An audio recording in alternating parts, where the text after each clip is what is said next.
What if I told you that British Cycling's gold medal strategy could cut your time charting by 30%? They didn't get there by overhauling everything. They made hundreds of tiny 1% improvements.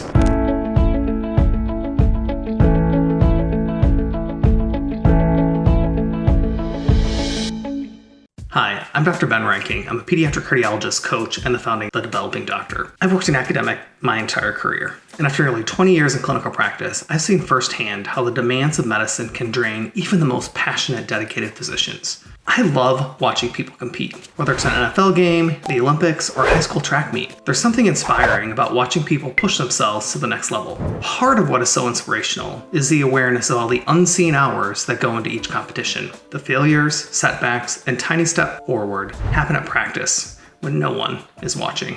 And that's why I was so inspired by this story about British cycling and thought that the lessons learned can easily be applied to medicine and medical careers. So today, I'm going to show you how to do just that and apply their lessons to your career. How adopting a similar approach can give you back hours each week without sacrificing patient care or your sanity. This isn't about working harder, it's about working smarter, using lessons from fields that thrive under pressure. Let's be honest, nearly half of physicians still report burnout, according to the most recent survey. And although there's been improvement since the COVID-19 pandemic, 50% is still pretty lousy. Long hours, endless paperwork, constant pressure to avoid mistakes. But instead of trying to fix everything at once, which is what our mindset likes to do, we can learn from the British cycling team and make small, tailored shifts that actually stick. Imagine if improving your medical practice was as simple as shaving seconds off of a race. So what is this lesson and what's the British cycling secret? British cycling's transformation started with one idea: improve everything by 1%. Sir David Brailsford called it marginal gains. They broke down every part of their performance: gear, training, rest, even hygiene, and asked, how can we make this just a little bit better? It wasn't about getting better athletes or miracle bikes or better equipment. It was about refining everything. Wind tunnel testing to reduce drag, custom mattresses at hotels for better sleep, hand sanitizer to prevent illness. Individually, each change seemed small and insignificant, but together, they were game-changing. From 0 Olympic golds in 2000 to 61 medals by 2012. That's the power of stacking small wins. So why does this matter for doctors and how does it relate?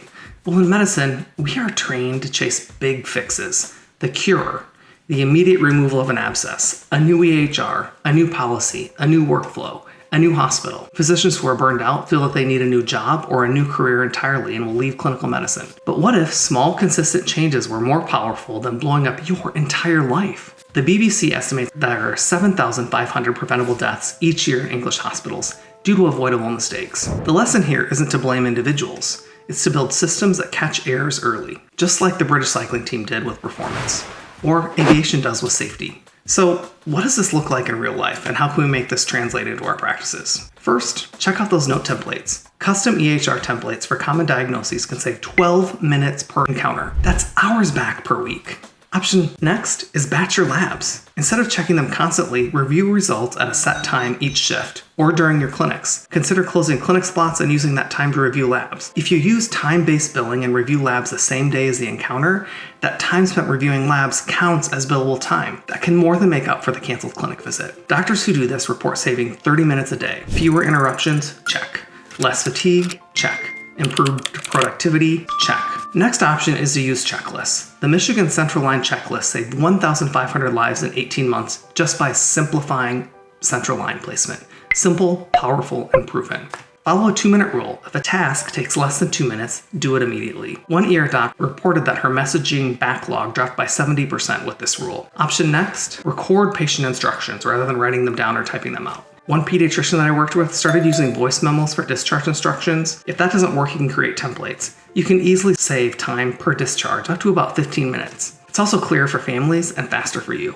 Here's the thing. These small changes don't just save time, they give you mental space because they create a system that you can use over and over. You also finish your notes before going home, you sleep better, you feel more in control of your day. Each tweak reduces the burden and makes the next improvement easier. So, how do you start? Here's a 2-phase prescription for marginal gains. Phase 1, identify your friction points.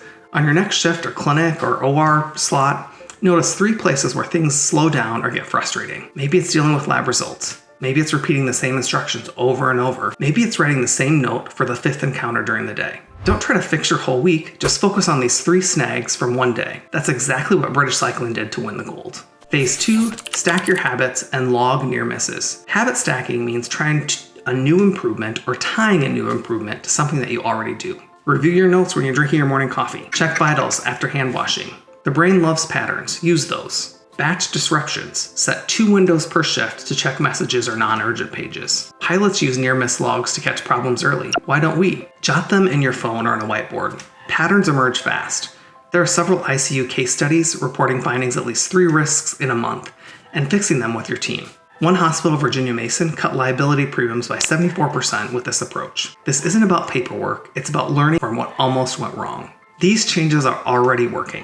A resident I coached stacked dictation with walking between wards and templated common diagnoses. He saved about 90 minutes a day in just 6 weeks. Another client tracked interruptions and found that 40% were non-urgent alerts. By delegating those alerts to his team and discussing how to share non-urgent messages in a non-disruptive manner, he reclaimed deep focus time for complex cases and decreased interruptions. No major overhauls, just small focus shifts. And over time, those minutes compound. British Cycling didn't win the gold with one big idea. They trusted the process or stacking tiny improvements. In medicine, it's the same. Notice one friction point.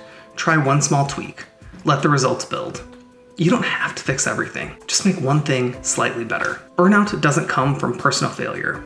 It comes from broken systems and impossible demands. But systems can change, one process at a time. So here's your challenge. Pick one 1% improvement to try this week. Template a note, batch your lab results, or start a near-miss log. Drop a comment below. What small changes are you going to make? If this helped, subscribe for more tools to thrive in medicine without burning out. And if something in today's video sparked something for you, if you're ready to stop surviving and start thriving in your career, I'd love to help. I work one-on-one with physicians just like you to reclaim time, energy, and purchase through coaching, rooted in tools like DISC Profile, VIA Strengths, and emotional intelligence assessments.